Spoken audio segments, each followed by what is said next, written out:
During Avengers Infinity War, we were introduced to some of the children of Thanos, but comic book fans noticed there was one member of the family that was missing.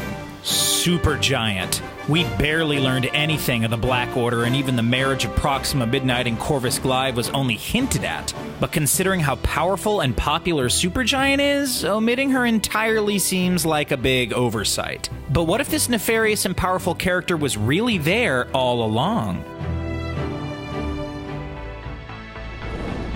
If you haven't kept up with Marvel Comics, you might be wondering who Supergiant is, right? In the real world, supergiants are massive stars which glow incredibly bright in the sky, but in the comic books, Supergiant isn't so much a ball of light as she is a ball of crazy. Supergiant is mentally unstable at best, and she's also fiercely loyal to Thanos like the rest of her order. Power-wise, she can phase through objects and people, and she's immune to physical damage, but those aren't her most impressive attributes. She also has the ability to read minds and control people, sometimes multiple beings at once. We didn't see any signs of Supergiant during Infinity War, and at first, that wasn't too surprising.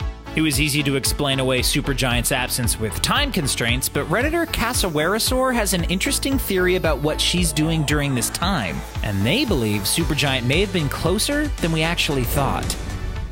This theory originated when Cassowarasaur noticed something strange during one of the trailers for Avengers Endgame. What most people may have perceived as simply Thor exhaling may have actually been a female whisper saying, "I have telepathy."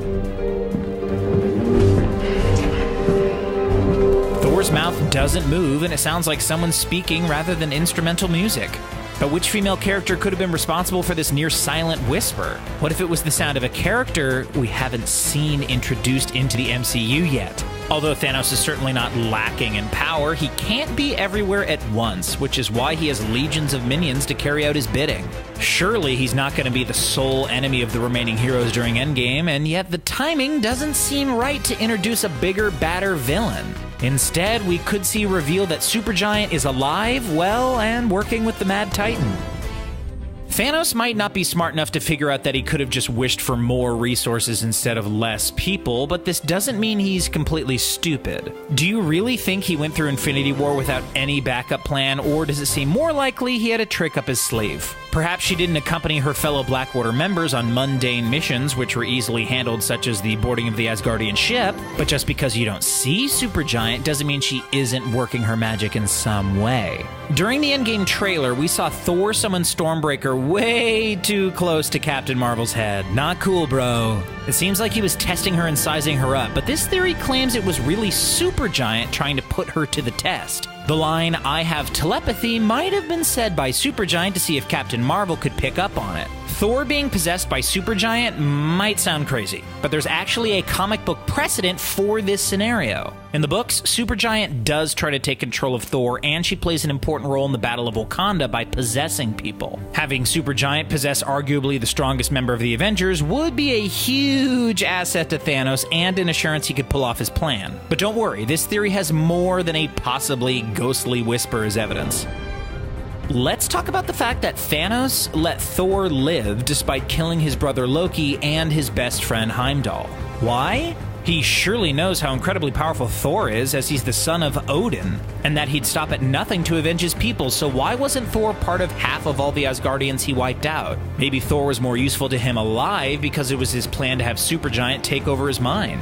Especially after experiencing such devastating losses, it seems like Thor would be more susceptible to mind control than ever before. And then there's the fact that Thor ends up running directly into the Guardians of the Galaxy, a group once connected to the Power Stone. Coincidence? His actions with the group seem cold and clouded by loss, but they could have also been carefully measured responses from Supergiant. When Gamora speaks ill of Thanos, Thor replies that she knows a lot about him. Could this have been Thor asking a question, or Supergiant furious about Gamora speaking ill of Thanos? It could be that Thor is less overcome with grief and more struggling to maintain the illusion that he's not being controlled by an ally of Thanos. And Thanos wanted to capture Gamora specifically because he knew she could tell him where the Soul Stone was located. So of course course, Supergiant is going to find Gamora and push her into the path of Thanos so he can get her to tell her where it's located. Otherwise, why is Thor so forthcoming about his plans with these strangers he just met? She knows Gamora is a skilled warrior and assassin and is unsure how powerful her companions are. Trying to fight with them at this point would have been a huge risk, and Supergiant played it smart by playing it safe. And then there's the fact that Thor does manage to split up the team by taking Rocket and Groot with him. As far as he knew, there wouldn't be any difficulties on this quest, so why did he need two extremely useful members of the team?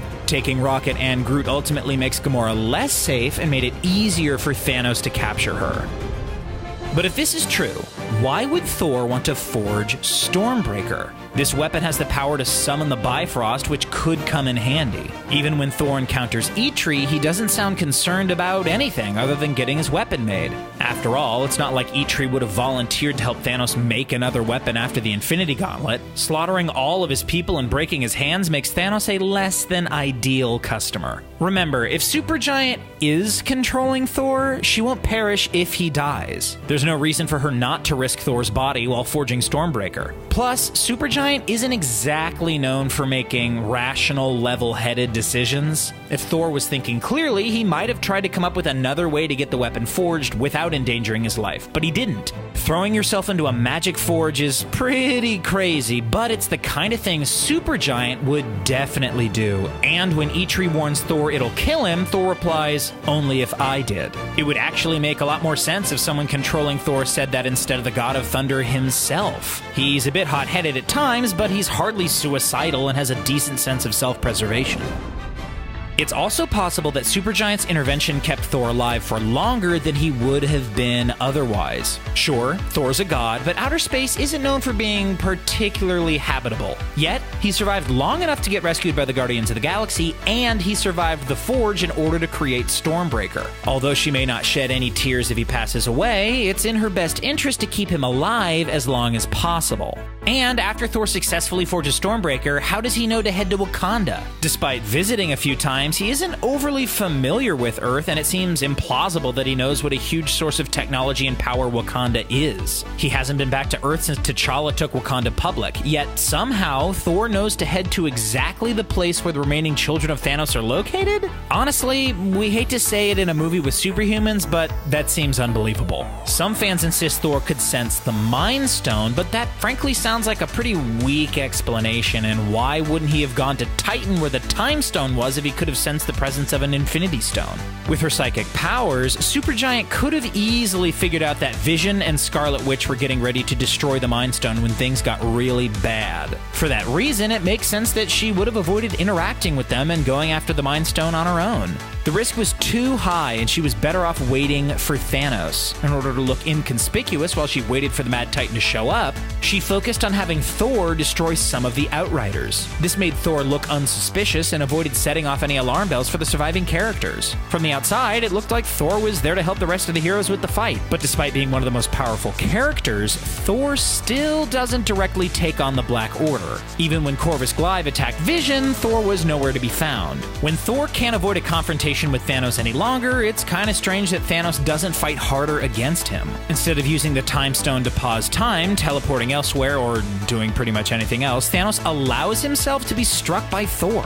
During Thor Ragnarok, Hela crushed Mjolnir with one hand, so someone as powerful as Thor likely knew Stormbreaker wouldn't kill him unless he hit him in the head. Seeing Thor deliver such a blow to Thanos would have convinced anyone watching that Thor is definitely a good guy and not possessed by a member of the Black Order. Thor made a big show about wounding Thanos to hurt him instead of actually taking the guaranteed victory by hitting him in the head. But instead of Thor showing terrible judgment and being blinded by vengeance, it's possible this was Supergiant doing exactly what Thanos instructed her to do. As we mentioned earlier, Thanos can't be everywhere at once, and having a member of the Avengers under his control would be a huge boon to the operation. This would ensure the decimation doesn't get undone, and Thanos remains victorious.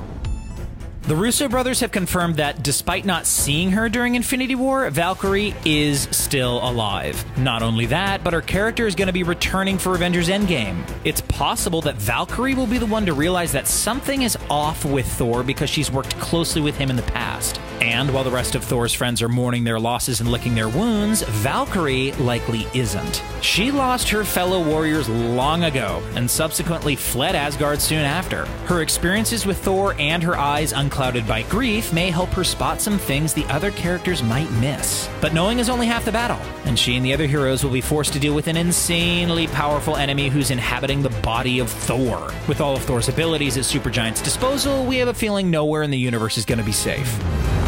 So what do you think about the idea that Thor may be under the influence of Supergiant's mind control? Let us know what you think of this over-the-top complicated theory in the comments section, and then click on the subscribe button for more videos from us here at CBR. Thanks for watching. We'll see you next time.